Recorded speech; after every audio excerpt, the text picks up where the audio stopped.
Hi friends, welcome to my channel. మొన్న మామిడికాయలు అయితే మార్కెట్లో తెచ్చాం కదా ఫ్రెండ్స్, అదైతే ఈరోజు పచ్చడి అయితే చేస్తున్నాను. జీలకర్ర, ఆవాలు, మెంతులు ఈరోజు అయితే ఇప్పుడైతే ఫ్రై చేస్తున్నాను. ఒక్కొక్కటిగా అయితే ఫ్రై చేస్తున్నాను ఫ్రెండ్స్. మామిడికాయలు అయితే చాలా బాగున్నాయి, కానీ పిచ్చి అయితే గట్టిగానే ఉంది ఫ్రెండ్స్. ఎందుకంటే మనం సీజన్లో పెట్టుకున్నట్టే ఫస్ట్ వచ్చినా కూడా కాయలు అయితే చాలా గట్టిగా ఉన్నాయి. మనం పచ్చడి పెట్టినప్పుడు ఎట్లా ఉన్నాయో అట్లా ఉన్నాయి కాయలు అయితే చాలా బాగున్నాయి. కొత్త పచ్చడి కదా, మళ్ళీ పచ్చడి పట్టుకునే వరకు తినడానికి బాగుంటుంది అనేసి కొద్దిగా అయితే ఒక 5 కాయలు అయితే పెడుతున్నాను. ఒక్కొక్కటిగా అయితే వేయించుకుంటున్నాను ఫ్రెండ్స్. ఇప్పుడైతే జీలకర్ర వేసుకుందాం, దోరగా అయితే వేయించుకుందాం మాడిపోకుండా. అయిపోయింది జీలకర్ర. మళ్ళీ అయితే మెంతులు వేద్దాం లాస్ట్లో, కొంచెం కొంచెమే, ఎందుకంటే ఎక్కువ వేసినా చేదు వస్తుంది మెంతులు. అయిపోయింది, మెంతులు కూడా అయిపోయింది ఫ్రెండ్స్. ఒక్కొక్కటిగా వేయించుకోవాలి, ఎందుకంటే మెంతులు కొద్దిగా లేటుగా వేగుతాయి, స్లోగా వేయించుకోవాలి. అయిపోయినాయి అవి కూడా. ఇప్పుడైతే ఆయిల్, పావు లీటర్ ఆయిల్ అయితే నేను వేస్తున్నాను ఫ్రెండ్స్. పావు లీటర్ అంటే 250 గ్రాములు ఆయిల్ అయితే కాగనేస్తున్నాను. 250 గ్రాములు ఉంటుంది పావు లీటర్, పావు కేజీ. 5 కాయలకైతే అంత పడుతుంది, ఎందుకంటే 5 మామిడికాయలు ఫ్రెండ్స్. కడిగి శుభ్రంగా అయితే తుడిచిపెట్టుకున్నాను. మా వారు అయితే కట్ చేస్తున్నాడు. ఇదైతే మేము ప్రతిసారి ఊరికే బయట కట్ చేయించుకోవడం ఎందుకనేసి మేమైతే ఈ కటర్ అయితే కొనుక్కున్నాం ఫ్రెండ్స్. మామిడికాయల కట్టరు చాలా రోజులు అవుతుంది. దాంతోనైతే ముక్కలు అన్నీ ఈక్వల్గా వస్తాయి. చూడండి ఫ్రెండ్స్, అస్సలు తెగట్లేదు. టెంక బాగా ముదిరిపోయింది. కాయలు అయితే బాగున్నాయి, చాలా పుల్లగా కూడా ఉన్నాయి. ఈక్వల్గా వస్తాయి ముక్కలన్నీ కూడా. మేమైతే ప్రతిసారి ఇంట్లోనే కట్ చేసుకుంటాం ఫ్రెండ్స్. ఇప్పుడు ఏంటంటే కొత్త పచ్చడి కదా, కొద్దిగా పెట్టుకుందాం అనేసి ఒక 5 కాయలు బాగా అనిపిస్తే తెచ్చుకున్నాం. మళ్ళీ ఆయిల్ అయితే వేడైంది, పోపు దినుసులు అయితే వేసుకుందాము.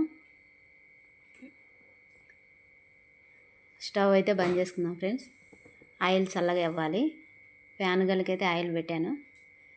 ముక్కలన్నీ రెడీ అయిపోయినాయి. 1 కప్పు కారం అయితే వేస్తున్నాను. చాలా ఎర్రగా ఉంది ఫ్రెండ్స్, కొత్త కారము పట్టించుకున్నాం మొన్నే. తర్వాత వచ్చేసి సాల్ట్, 1/2 కప్పు సాల్ట్ అయితే వేసాను నేను, ఎందుకంటే సాల్ట్ ఎక్కువ ఉంటుంది కదా. 1/2 కప్పు సాల్ట్ వేసాను. 1 కప్పు కారం వేసాను.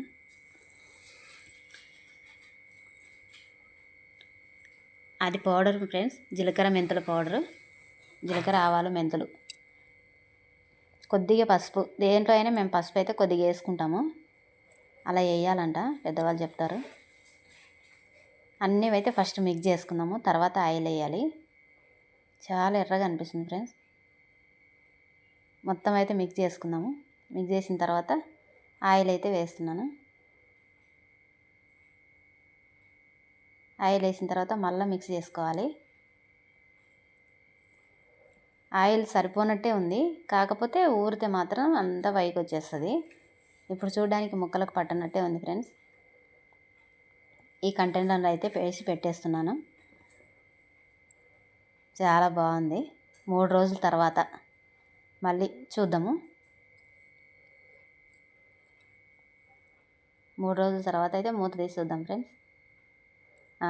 ఎంత దిగిపోయింది ఫ్రెండ్స్, చాలా తక్కువ అయిపోయింది కదా, మొత్తం కిందికి పోయింది. ఆయిల్ పైకి వచ్చింది, చూడండి ఎట్లా ఉందో. ఇప్పుడైతే టేస్ట్ చేసి చెప్తాను ఎలా ఉందో.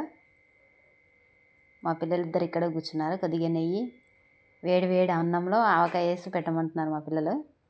వెల్లుల్లి వేయడం అయితే చూపెట్టలేదు ఫ్రెండ్స్, అది కొద్దిగా స్కిప్ అయిపోయింది వీడియో. ఇంకా మళ్ళీ అయితే పెట్టలేదు.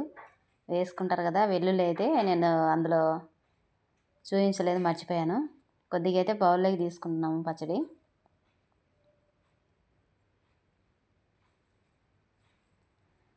ట్రై చేసి చూడండి ఫ్రెండ్స్ మీరు కూడా ఒకసారి.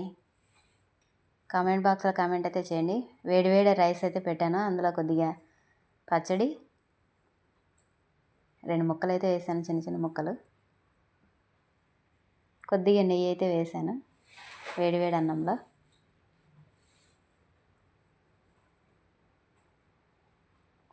ఎర్రగా అనిపిస్తుంది ఫ్రెండ్స్. అన్నం కూడా బాగా వేడిగా ఉంది.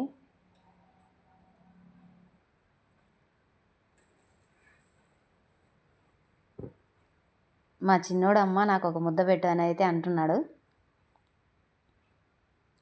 ఫస్ట్ మా పెద్దోనికి పెట్టి తర్వాత మా చిన్నోడికి పెట్టాను. బాగుందా నాన్న?